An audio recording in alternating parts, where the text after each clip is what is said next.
So hey guys, চলেছি একটা নতুন মিনি ব্লগে। তো গাইস, তোমরা দেখতেই পাবে আজকে আমি কি করব। আজকে সকাল সকাল আমরা বেরিয়ে গেলাম এমন জায়গায়, সেটা হচ্ছে বিরিয়ানি খেতে। রবিবারের দিন, একদম সানকিস্ট রবিবার ছিল আজকে। সেই মুহূর্তেই চলে গেছি বিরিয়ানি খেতে। দোকানটা দেখে তোমরা হয়তো চিনতেই পারছো এটা কোন জায়গাটা। অ্যান্ড যারা যারা চিনতে পারছো তারা অবশ্যই কমেন্ট করে জানাও যে এটা কোন জায়গা। এটা একদম ঘি নাকি পিওর? একদম গরুর ছবি দিয়ে দিয়েছে দিয়ে, মহিষের, সরি।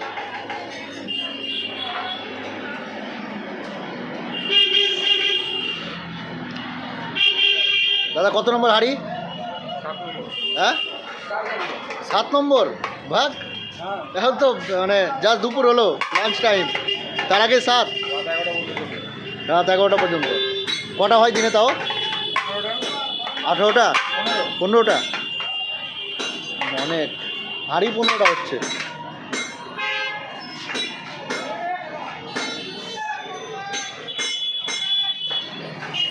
সেদিন বিরিয়ানি কিনতে যাওয়ার সময় ভাবছিলাম যে বিরিয়ানি কাটা অনেক দিন তোমাদের সাথে শেয়ার করা হয়নি। আমি এর আগে দেখেছি কিন্তু ভিডিও করে কোনো দিনও শেয়ার করা হয়নি।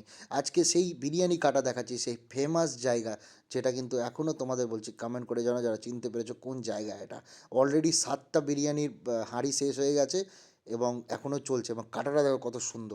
ধোঁয়াতে মানে এমনি কুয়াশা রাস্তায়, আর এখানে ধোঁয়া।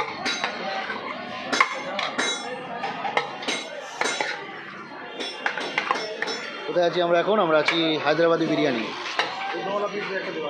হায়দ্রাবাদি বিরিয়ানি,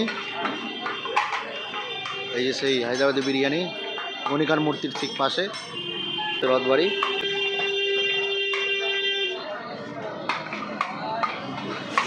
রথবাড়ির কাছাকাছি এলেই আমি হায়দ্রাবাদি বিরিয়ানিতে ঢুকি।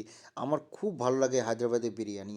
এনিওয়ে, এই যে দেখতেই পাচ্ছ তোমরা যে একদিকে চিকেন আর একদিকে মাটন, এত সুন্দর একটা কম্বিনেশন, এবং তার সাথে সাথে এত সুন্দর বিরিয়ানি হাঁড়ি কাটা, সব কিছুই এই ভিডিওতে শেয়ার করে ফেললাম।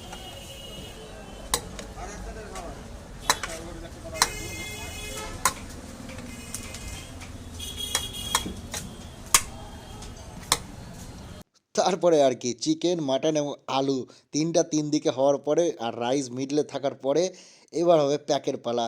তাই জন্য বিরিয়ানি সুন্দর করে প্যাক করে নিলাম। আমরা 3-4 প্যাকেট নিয়েছিলাম এবং সেটা নিয়ে আমরা চলে গেলাম বাড়ির দিকে। এনিওয়ে, চলো দেখা হচ্ছে নেক্সট ব্লগে। টাটা।